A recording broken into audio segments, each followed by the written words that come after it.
What does it take to get beyond the damage of words? I'm Katrina Collier. Join me each week as I explore what it takes to step into a happier future.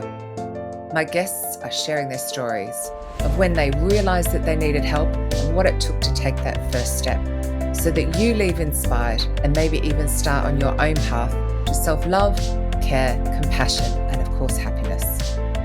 So without further ado, let's hear their stories. Angela Parker, welcome to Beyond the Damage of Words podcast. Thank you so much for joining me and being thrown under the bus with the video at the last minute, because I'm just shocking like that, aren't I? So I just want to know, because this whole podcast is about healing and why you went into it and what happened. How did you take that step into healing? What made you? Was there a trigger? Was there a moment? Just what led you to start working on your stuff? It is funny. My reaction is laughing. It's, I'm dreadful. I laugh at people. They're talking about their pain and I start laughing, which is shocking. I think, you know what I do I think it's a knowingness. I think the laugh is like that. My trauma is like, oh, we're going to talk about trauma. Thank God, because let's just normalize it, bring it into the light. I laugh too, because I don't know if I had a choice. I know that we all have a choice, but the thing that really tipped me over is I'm from Los Angeles, California, and I started an outdoor fitness company when I was 23. And which was I about grew it 5 minutes ago. Oh God, yes, it was. Yes, yes, it was. Of course.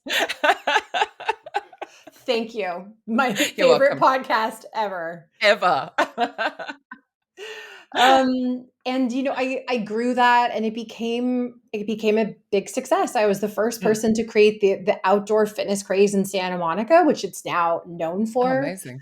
I really cultivated a massive community of people that just love to be outside and exercise. And I had a 99% return rate at my programs. I essentially had no churn. Wow.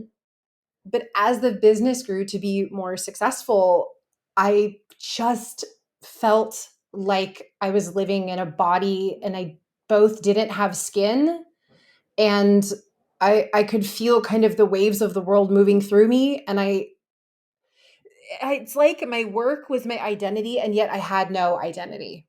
Oh, yeah. Like, yes, it gave me a sense of, yes, it's like that was my identity, but that's not an identity. Yeah. And that is a shelf life. Facade, a really big facade. Which takes effort to keep up, like huge effort to keep. Yes. The facade. What a great fucking word for that. I know. Oh.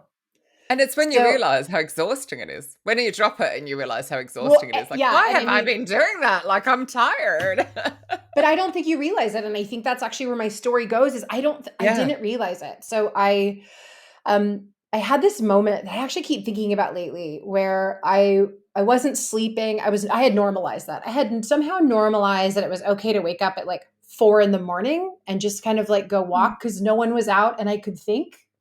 And I would walk for hours. You went walking at 4 a.m.? 4 a.m, because the world was quiet. My nervous system was so on fire that the only time it felt normal to be outside was 4 o'clock in the morning, when at least I could get a little space. So looking back, there were these clues, right? And when I was walking one morning, I noticed I had stopped walking and my hands were like this. And I thought, and I said out loud, it's time to sell the business. And it's almost like I heard someone else say it, and I was like, what? But how can you sell it? It's who you are. Wow. So I went down that path. I sold it. I had a 48 hours, Katrina. I felt like I was on top of the world. And by the way, no one tells you how hard it is to sell a company. It's very hard. The tech bros, it's nuts. The tech bros make it seem like it's simple and it's straightforward and it's done in 5 minutes. But remember, if your company is your life and your identity, then what the hell? So the sale was hard. 48 hours, I thought, oh my God, I did it. I built this thing and I sold it. And it was elation. And Katrina, 48 hours, almost to the minute, I had this wave from the top of my head start to move through me. And I thought, oh shit, oh shit, oh shit, oh shit, oh shit. And as it was moving through me, Oh, it I can was feel the panic. the panic of, who am I if I don't have Yeah. this thing to do? I can So I went literally on, feel that in my heart. oh, Like it's it's just, it's it's going, "Oh my god." and then you have all this weird shit with success, right? Like, so this was, Yeah. so then I heard myself be like, so you sold something that was successful? Idiot. Moron. Yeah. What idiot sells something that's working? Mhm. So, because of privilege, I Mhm. was able to get a visa and come spend some time in Italy. I needed to get away. I wanted to get as much distance because the business kept going. The business was thriving. Mhm. That's why I was able to sell it. And I came to the Italian Alps and I was going to come for a 6 month sabbatical. And I got on the plane with my partner and we're about to take off. And I look at him and I said, you know, my intention is to just, like, I want to meet myself. The laughter. In Within Italy. within 3 days, Mm. I started feeling really sick. Yeah, of course.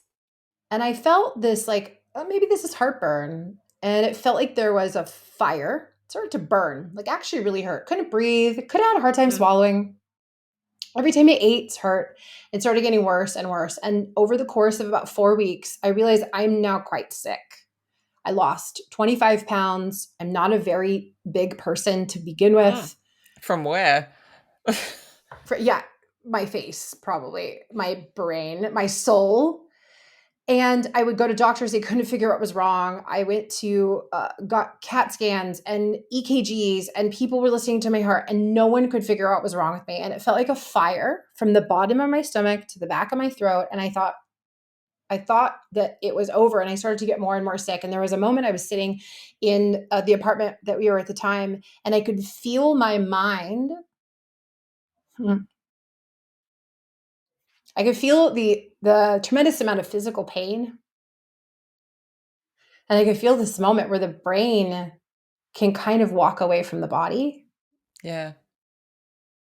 And I remember thinking, I don't think that you should keep walking in that direction. I think we need to go back. And it scared me because I could sense that I think that's where the end lives. Mhm. And I found a doctor who spent all this time with me, and she said, I don't think this is your body. I think that it's your time to look at what's not working. Yeah. Your gut and your heart was screaming at you to be heard, and your logic brain was squashing it. Amazing. And I've she's just written like, about that could in you, there. yeah, and what? In the book, I've written about the 3 brains, the gut, the heart, and the head. And you've just described what happens when we're ignoring the gut and the heart. What I thought was so interesting about it is how much my throat, it's so symbolic. Yeah. My throat was on fire. Yeah, you weren't speaking your truth. Fire. I wasn't speaking Yeah. my truth. You know why? Yeah. Because I didn't fucking know what it was. Yeah. And this was my moment. So like this, when I say I didn't know if I had a choice, because I did actually. Because if I just describe I felt my soul or my brain, I don't know which one, Mm. go. And I remember actually this wave of being like, I think if we keep going, I don't know if we come back. Mm. And I think, and that was essentially the moment. That was the choice. So I did have a Mm. choice. And I knew that in that moment, the famous phrase from the airport, from the airplane, it's time to meet myself. And Yeah. I remember just walking and listening to Brene Brown and Mm. crying and trying to ask myself, where is the shame? Where is not the shame? I think Mm. is the better question. Um, and it was then that I just really started to find my truth and Okay. find myself. And so did that person you just said, did they help you? Did you go seek help? Was it So what this is what kind was the of biggest wild. one that kind of started getting you to really get in sync with yourself, really? I mean, the thing that really changed it, one, here's what's wild, just kind of a side note. I can't find that doctor. Again, like I couldn't find her Mm. again. I know where the office is, but like they don't know if she where she is. They don't really know who I'm talking about. And so in my mind, I'm like, was this like an angel? Like what? This is too Probably. strange. So for what it's worth. So I talk all about that kind of stuff in the book, so listeners will just be like, okay to who's hear this that. person? Well, she was your soul teacher, came along for a moment, gave you some Yeah. guidance, and went I on don't her care. way. It was exactly. So the thing that really helped me, two things. Mm. I made sure that because in this process, I couldn't have caffeine. I couldn't have wine. I couldn't have anything to I would numb. give up everything but caffeine. I know. I know. It's literally the one thing I refuse to give up. I know it's back. So praise Thank be. Thank God. It's true. Don't touch my coffee. Um, but I noticed Mm. that when I first opened my eyes in the morning, I didn't hate myself. Mhm. But when I started the day or the screens or the caffeine, the the hum and the buzz of the not enoughness would start to get active enough to force me into doing something with myself. And Mhm. what I put together was there is a sacred spot for us in between the time that we become conscious from sleep and between the time we engage with the world. And in that period, it is a sacred practice that I have never left for one moment. I do Mm. not look at a screen until after I've done several things. I Mm. drink water first thing. I brush my teeth. I wash my face. I change my clothes. I walk to a window. I look outside. I drink water. I still don't look at a screen. Mm. Now I make coffee. Thank goodness. Thank God. Thank God. And I journal. And the combo of journaling, Mm. So powerful. you cannot walk away from your truth when you Mm. journal. It's there. It's so clear, and something happens if you catch that spot before a screen, Yeah. before a Before a story. screen. Do you Before journal? you pick it up by habit and start Yes. comparing your life to some fake life. Or Like someone it, takes your thoughts, then the yeah. thoughts are not Yeah. your own. Yeah. Yeah. Do you? What's your And morning like? do you Sorry. free write, or do you like journal in points, or Mm. is it a gratitude? Is it a, I mean, if don't go the personal, but like, is it, I Do you love know free what's writing, for example, when I actually do it, which is rare, but I love that, just writing random and off I go and keep yeah? writing. And What's funny is when I first started, I would ask myself questions. It was actually how I yeah. started journaling. It was almost like I would Mm. get to the end of the thought and then I would ask myself the next question. I love that. Where's the space? Where's the Mm. healing? What's Mm. possible next? Mm. So I do free write. Um, there's times that sometimes it's just words. Like Mm. words seem to make sense for me. Yeah. Single words. And it's actually a great place for folks to start. You can just do a single word. But I think that the thing too that I think is really important for people that start journaling, it's not about the journal, it's not about how long you do it. It's actually just I feel like the act. There's The times habit. I grab my journal, I open it, and my mind kind of journals inside of my head, but it's the practice of That's fine. sitting. Yeah. And it's also that, like, almost that feeling of like, oh, I'm waking up in a warm bed. I have food in my fridge. I'm Yeah. safe. I'm that appreciation and that gratitude. You Yes. asked about my morning routine. I mean, to be fair, it's dictated by the dog at my feet. Um, Ah. so there's a moment of I have to go outside and take him for a pee, and God knows what the neighbours think as I go out in my dressing gown, whatever. And then I actually, I mean, I'm not, I'm less rigid on the screens, but I do have time to sit and eat and have breakfast, and he has his breakfast, and I really ease into my day. I'm a morning person. I wake up immediately. Like, there's none of this setting the alarm 10 times and all that kind of stuff. I can't do that. But I love to spend like an hour and a half before I Mhm. take him out for a walk. And then I take Yes. him out for a walk, and then I come and sit and start my day and do my Yes. work. Yes. Particularly now at the moment, finishing writing this book.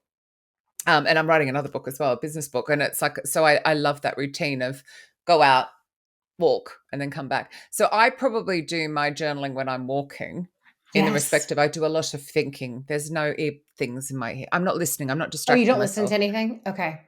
I just walk. Yeah. And And we how have our soon route from the and I time you listen. wake up do you do it? Because I find Hour, that's really hour and a important. half. Yeah, and they say that if you can get morning sunlight in your eyes within the first, is it hour? Hour and a half? Oh, It's at least hour and a half. Affects your circadian rhythm for the rest of the day. And I truly think I really did believe you in know it. I live in London? Yeah. I We are having the that could worst be summer, as is the whole of Northern Europe. I hasten to add, I was in Berlin last yes. week. It was so bad. Yeah. It's the whole, yeah, Southern Europe really wants our weather right now. But yeah. So what happened next? So Mm. did you feel, it doesn't sound like you when you started working on yourself, you felt any trepidation. It's almost like you got like pushed into it No. because your But body I just mean, went, in a way, I'd been doing this work for so long. This was the work I had done before this was preparing me to go to this level. And I think when yeah. I hear a lot of people talk about healing, we're constantly like getting into the deeper parts. And this is the thing. Mm, I think it's actually a time to celebrate when we drop into something or mm. we feel like shit, there's a whole nother dimension to this. Yeah. In a way, I celebrate it because it means I'm Mm. ready. Yeah. It means that I And was fortified enough to mm, actually look at my shit. yeah, fortified enough to look at your shit is exactly the thing. It does take some braveness and some resilience and some, but I actually think the hardest part is just taking the first step, just Mm. stopping and going, like you did. You actually stopped at 4 a.m. or whatever it was, and went, Yeah. that was your moment. Yeah. And it's just like, this is why I just have to get this book out. It's just this, take a step, like just realize Yes. you just can't, you don't have to stay in the phase you're in. But you're right. I mean, you start and you just go layers and layers and layers and layers.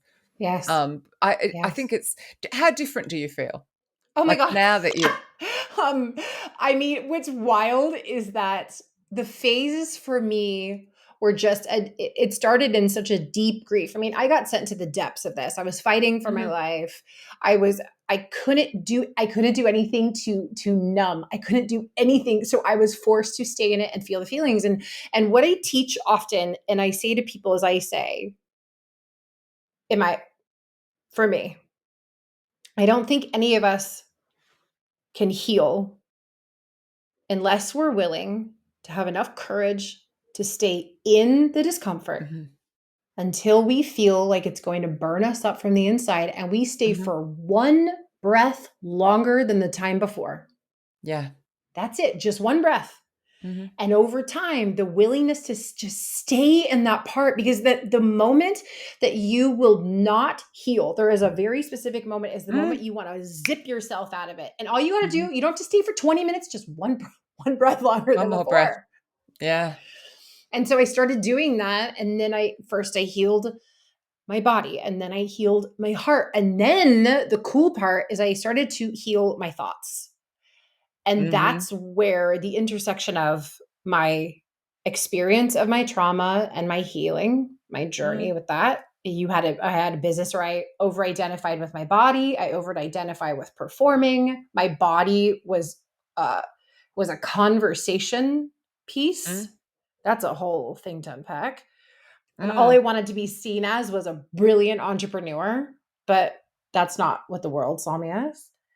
And someone who had the courage to move a million miles away from where I was mm, and take my healing story. And it wasn't until I grabbed all of these values that I had collected through this healing journey and brought them mm, together and saw that I could not only create something that had more impact than my first company, because there's a lot mm, of thoughts that you'll never do it again.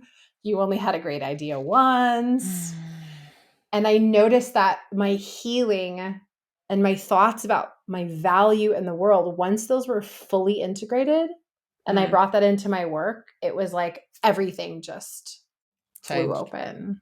And did you find the source of those words? Because they're not your words, are they? I mean, you don't have to say who, because that's quite personal, but I assume somebody planted those What thoughts that words? made you feel like you weren't. good enough or worth enough, or even when you said, Oh, oh my God, I've yes. sold my business, what are you doing? And it's like, I feel like somebody said that to you and you've taken that as, you know what I mean? Like this is Yeah. why it's called The Damage of Words, because it's Oh, the yeah. book that is, as opposed to this, we take these words and we take them on as Yes. our own, and they're not necessarily our Yes. words.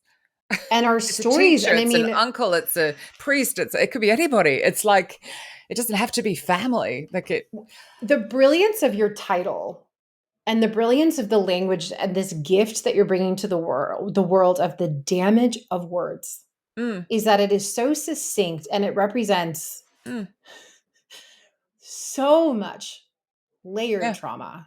So the yeah, damage of words for me was that my body was a conversation.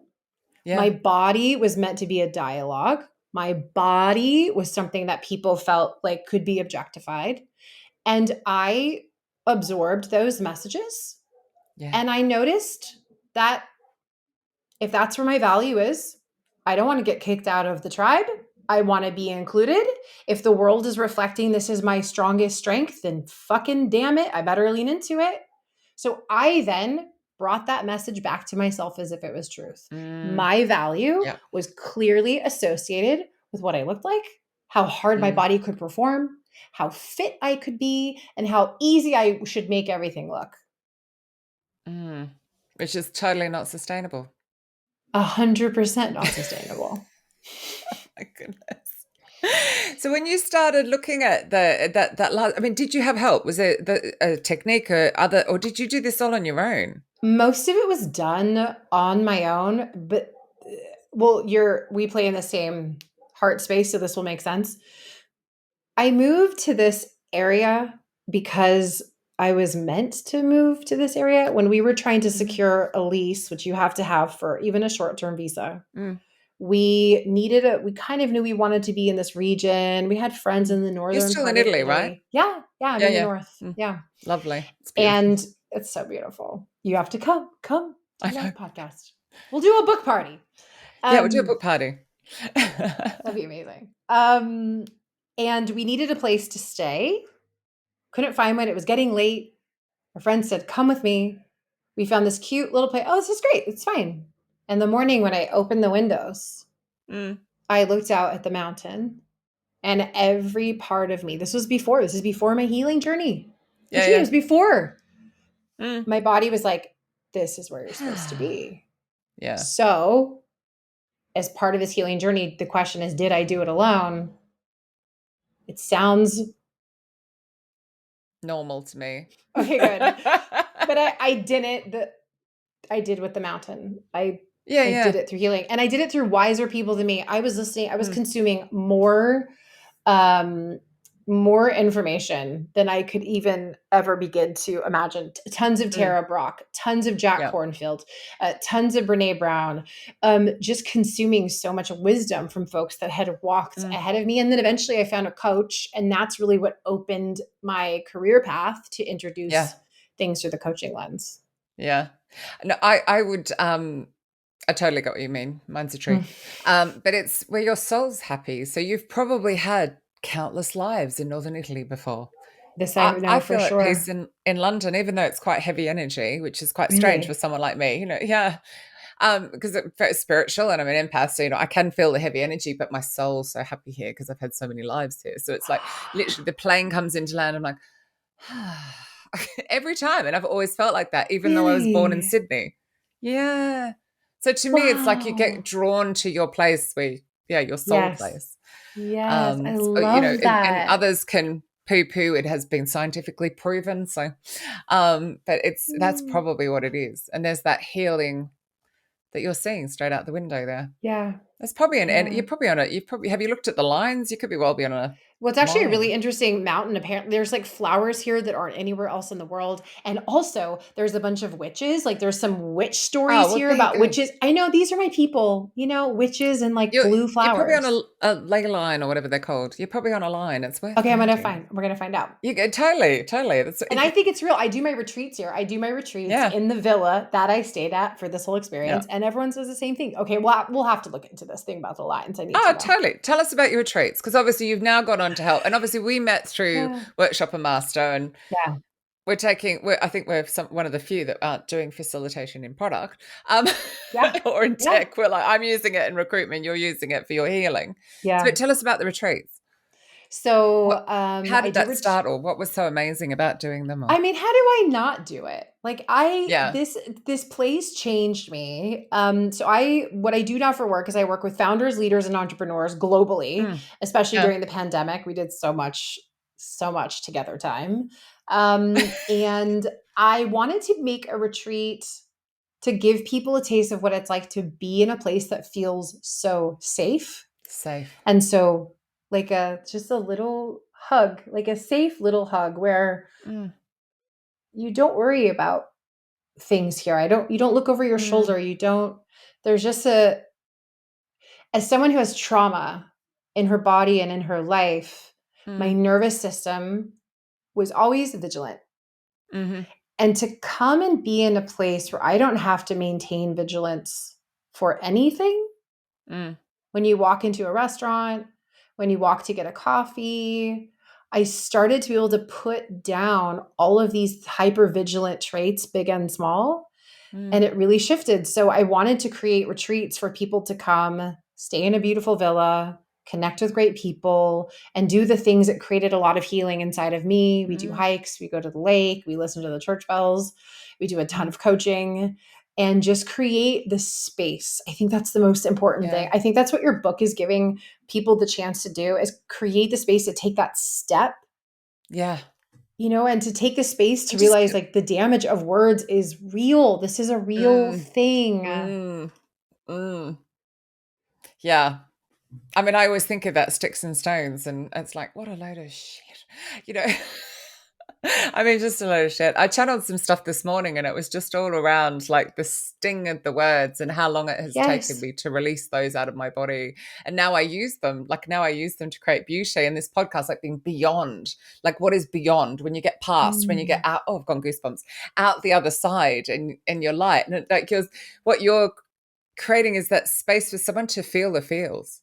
It's okay. Like, can we get back to gut and heart, up to head, and stop being told that it's Yeah. not okay to, like, that we have to put up these facades? We don't. Yes. We can Yes. spend some time on ourselves, and we have to Well, if we want we to be, have to. the best version of ourselves. And I mean, genuinely, not the cliche. Yeah. It just, yeah, it's so The thing worth I it. always tell my clients is we have to be willing to bring it into the light. Yeah, We don't have to know what to do with it, by the way. I really want people to know that. We just need to grab it and be like, oh, I don't want that anymore. I'm just going to look at it, kind of. We just have to be willing to pull it out of the shadow Mm, and bring it just a little bit closer. You don't have to know what to do.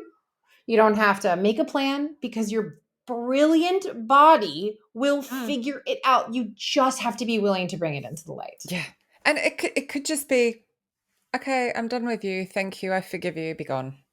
It could be as Yes. simple I as see that. I've you. been jumping around like a hooligan, wiping stuff off me. I mean, Yeah. whatever. Like, yeah. And I just think it is funny. I was actually, except it was on a screen. Now I feel bad. But I did see something earlier, and it was talking about actually the healing bit isn't so hard. That it's the being. It's almost like the actual. Do you know what I mean? Like the pulling it into the light bit. Once you get used to and you start, Yeah. it's the getting started that's Yes. hard. Yes. Feeling safe, like finding that safe space is probably hard. But once you Yeah. start and you realize you get lighter and lighter Yes. and lighter, and I'm sure you just feel so light now. As you said, you're not on Yes. hypervigilance now. You're But relaxed. you know why Such that a great is space. that the nervous system Yeah. understands truth and something that's false. Yeah. And when we are willing to bring things into the light, our nervous system is like, well, thank God we're going to acknowledge this because hiding it was really stressing me out. Exhausting. It's exhausting. And that's why the continued process does truly get easier as your nervous Yeah. system is like, great, let's let it go. That was Just not so more. hard last time. What's next? Yeah. Yeah. And I've just done, like, I've done 12 years of work, and it's gone like that. It's gone really Yeah. fast, but it is 12 years, and I've just kept going and going, and still stuff bubbles up. And, I Yeah. still have a little scar, so I can still trigger. And it's like, whoa, just triggered. What's that all about? But I realize, Yeah. like, and then I release it, and I think, I forgive it, and off it goes. And, you Yeah. just keep going until you're like floating. I'm not quite floating, but it feels like it. But it's Yeah. just, it's such a nice place to come to the world from instead of Mm, full of the victim mode. You get to the victim mode. It's such a yeah. nice place. Can I ask you a question? When Oh, you you wrote your may. book, when you wrote your book, Yeah. I mean, it must be really interesting to bring these things forward. Were you Mm. bringing them forward from a place of I have completely worked through that, or were there moments that you were working through it as you were bringing Hmm. it forward? Yeah. So I'd done all the work to forgive my mother for her narcissistic abuse, forgive my father for the enabler, all this sort of stuff.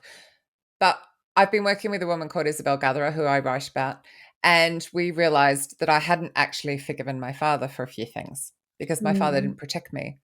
And she's asked me something, I went, and she went, hmm, well, if you're going to be famous and interviewed on big stages about this, this is because we have this feeling this book is just going to be really powerful. I don't know why. We yeah. just have this feeling. She goes, I don't think you can really talk about healing if you still feel quite angry to your father. Do you think we should look at that? And it was like, so my father passed last year. And one of the Okay. big problems was I couldn't talk to my dad because I didn't have a clear path of communication to him. They shared an email account. They shared when they had social accounts. If I called and she was in the background, Dad wouldn't speak properly. And it was Mm, just like, I just gave up. I stopped calling. I stopped mm, emailing. Because I'd get her answering and it'd be horrible yeah. viciousness. So I've now chatted with him. I am Mm, clairaudient, so I've always had the gift. I just have had it hidden in the closet and I'm coming out. And I had a really fantastic conversation with him and I now understand. And he took me to his own trauma. He took me to feel what he felt as a child and mm, then to feel the beginning of the marriage all from his point of view. And it was like, okay, now I fully get why you could not protect us. Like he just couldn't mentally protect us. mm. His childhood was brutal, and then he and mum were at each other's throats. So it was just, yeah, and so that's really helped. Other people have been like, oh, you must have got really upset. No, I haven't. Strangely, no, I Yeah. haven't. There's been a few moments, but not. No, I just need Mm, it out of my body onto paper and into your hands. It's just like, this is my yeah. gift to the world. I have to Yes. go heal people. I'm gonna Yes. share everything, literally everything. And Yes. some people will be like, really? Because they know me from my recruitment professional world and they won't believe that I'm Mm. claircognizant or I'm clairaudient and all these kind of strange gifts that I have. And that's fine. But it's Well, just you're a time that I whole was really person. open.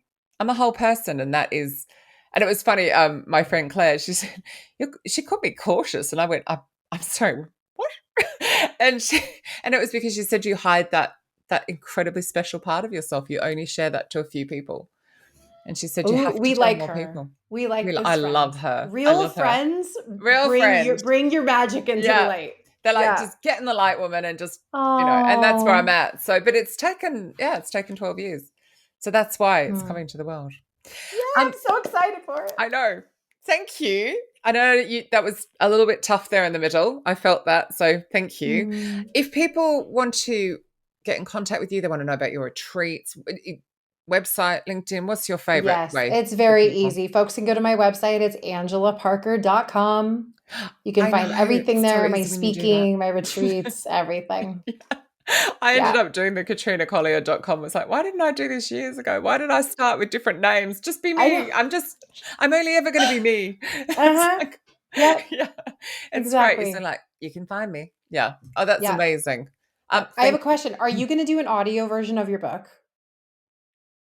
Oh, one sec. Sorry. Sorry. I just could, yes, Yes. Okay, for good. sure. Great. For sure. Great. Sorry. Yay. Has a choke right at the end. And I'm so unediting this, it will probably go out with my choke in it. Good. It I should. am absolutely doing an audio version of this Okay, one. good. I'm Because not.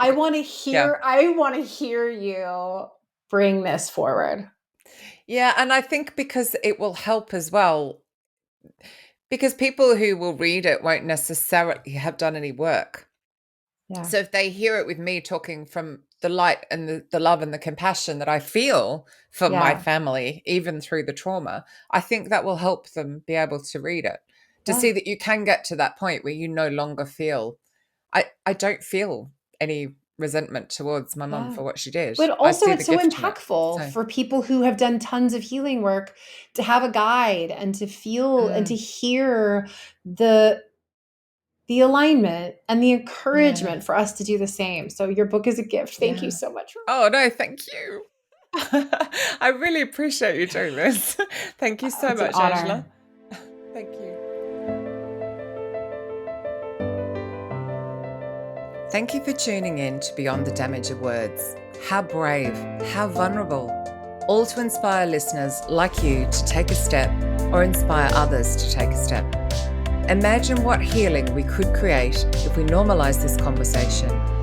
So please pass this on and of course subscribe so we can do just that. Until next time, thank you.